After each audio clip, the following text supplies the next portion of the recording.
আসসালামু আলাইকুম এভরিওয়ান। আমি আছি কক্সবাজারে। আমরা মেরিন ড্রাইভের উদ্দেশ্যে রওনা দিয়েছি। আসলে যারা কক্সবাজার আসা হয়, যারা আসলে মেরিন ড্রাইভে যাওয়া হয় নাই, ভিডিওটা তাদের জন্য।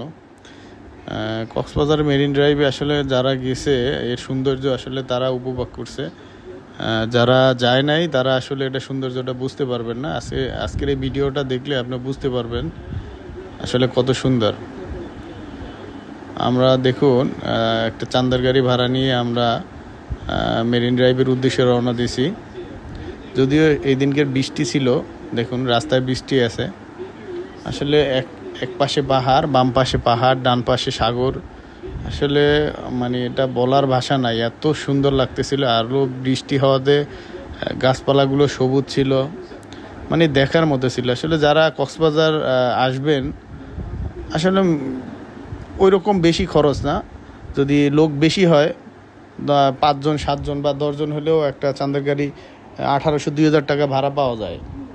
আর যদি 1 জন 2 জন হয় সেক্ষেত্রে, বা কাপল হয় সেক্ষেত্রে অটো পাওয়া যায়, সিএনজি পাওয়া যায়।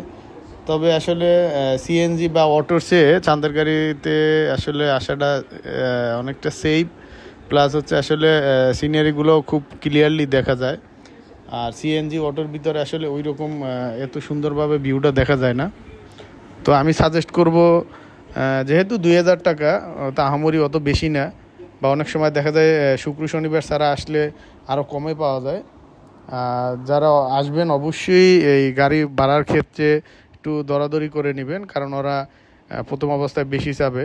আপনি শুক্রবার আসলে একটু ভাড়াটা বেশি হয়, আদার্স ডেতে আসলে আসলে ওই রকম অত বেশি ভাড়া না। তো সেক্ষেত্রে হয়তো বা 1200-1500 টাকার বিচেই পাওয়া যায়।